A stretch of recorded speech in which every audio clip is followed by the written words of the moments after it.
Owamanje impi yethi ngomumo. Imikhondo yethu izobe ibovu igazi likaZulu. Sizodudulana noZwide lapha.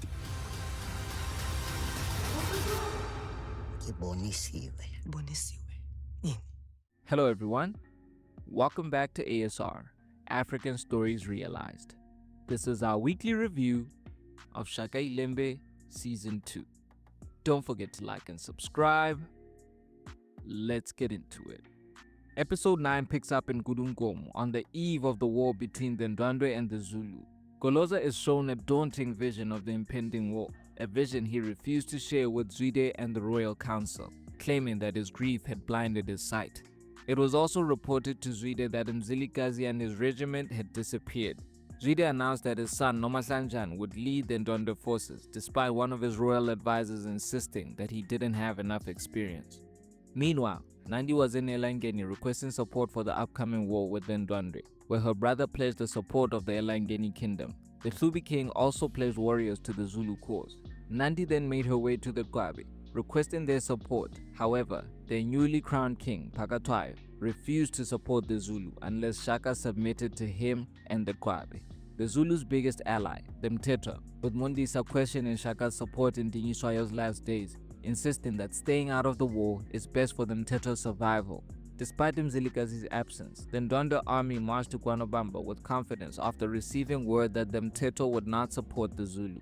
Shaka had led his forces to a battleground of his choosing, but without the support of the Mthethwa, Shaka was forced to improvise as he planned to confront the Ndwandwe forces at the river, which Shaka's men were instructed to familiarize themselves with. Mzilikazi then arrived at the Zulu camp with his Khumalo regiment, pledging his spears to Shaka's cause against Zwide and the Ndwandwe. Shaka had no time to question the Khumalo king's loyalty as they continued with their preparation for their encounter with the Ndwandwe. Back in Gudungomo, Skwinyana returned home where his grandmother confronted him, blaming him for the loss of Nyengelezi. But the young prince defended his actions, insisting that he did not want to be like his father and brothers and would seek peace if he ever took the throne.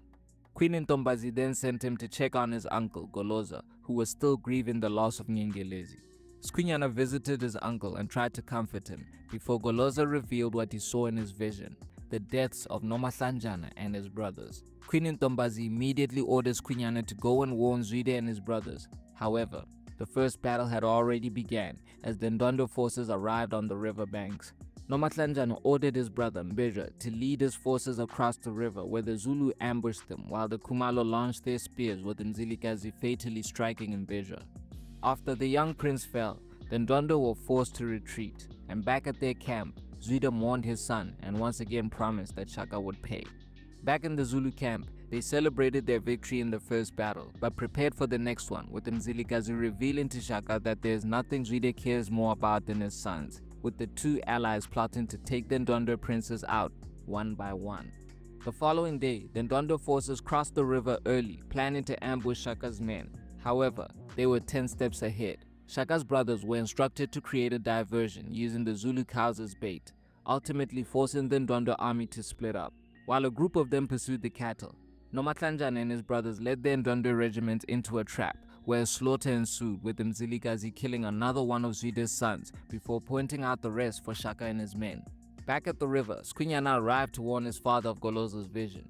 Zwide, Soshangana and Skwinyana all rushed to the battlefield, but it was too late to save his sons as he witnessed Shaka slaughter Nomahlanjana in front of him before being forced to retreat. Some Zulu warriors were also lost in the heat of battle, most notably Leana's brother, Nyembezi, who died trying to take out Zwide. Back at the Ndwandwe camp, Goloza's vision became a reality, with Zwide mourning his slain sons, and the episode ends with Zwide once again promising to make Shaka pay. We got an action-filled episode today, and I think it was the best representation of how wars were fought back then, because while sometimes they are depicted as one big battle, a war usually includes a series of battles, which is what we're getting with the Zulu and Ndwandwe conflict. Specifically, I believe this episode was adapted from the Battle of the Mhlathuze River, where Shaka once again proved that he's one of the greatest military strategists in history. I've been impressed with the variation of battles we've had on the show. They don't feel repetitive or lazy. You can see that some serious choreography went into executing these battle scenes. The Ndwandwe were overconfident going into this war, and Zwide also underestimated Shaka. They had the bigger army, but didn't really have a plan. And what we know about Zwide from season 1 is that he was a very capable strategist on the battlefield. I think Ngube has definitely earned himself some nominations for awards with this performance. He was great last season, but I think it's amplified because he's gotten more screen time this season. I do agree with those who feel that Shaka has been greatly marginalized this season. I don't think it hurt the story, but it would have been nice to see a bit more of him this season. Like we suspected, Mzilikazi defected to the Zulu and he was the key to identifying Zwide's sons in battle. He's already making himself comfortable in the Zulu ranks, even flirting with Shaka's sister, something which might be used as a point of contention between the two kings later down the line. The loss of Nyembezi may be significant, and Leana might actually turn on Shaka and join what I believe to be a quiet conspiracy brewing against the king. Mbopa, Dingani, a few people who I believe are plotting to sabotage Shaka behind the scenes. If they play it right, I think it'll pay off. We also got a bit more of Mkabayi this season. She hasn't really featured much. We've gotten some narration from her, a few scenes, but compared to last season, her influence hasn't really been felt that much. There's 3 episodes left, so I think there will be time to see Shaka and Pakatwayo face off, especially after the Kwabe King's encounter with Nandi today. My only concern when the season started was that there were too many new characters, and it does feel at times that the show has been stretched a bit too thin this season, but the quality of the story has always shone through. Thank you for watching. We'll be back next week with another review. Don't forget to like and subscribe. This is ASR for the love of African filmmaking and storytelling.